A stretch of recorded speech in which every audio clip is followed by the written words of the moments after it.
పానీపూరి అని ఉంటుంది, ఒక పవిత్ర పదార్థం.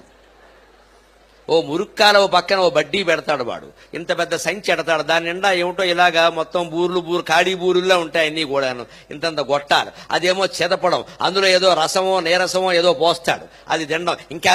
ఇంకా వై అన్న. వాడి చెయ్యి పవిత్రం, ఆ పానీ పవిత్రం, ఆ పూరి పవిత్రం, ఆ సంచి పవిత్రం, ఆ గరిటె పవిత్రం, పక్కన మురిక్కాలవ పరమ పవిత్రం.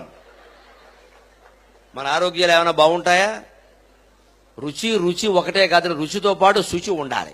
అలాగని శుచి ఒక్కటే కాదు, శుచితో పాటు రుచి ఉండాలి. ఎప్పుడు ఆహారంలో రెండు ప్రధాన లక్షణాలు, ఒకటి శుచి, రెండు రుచి.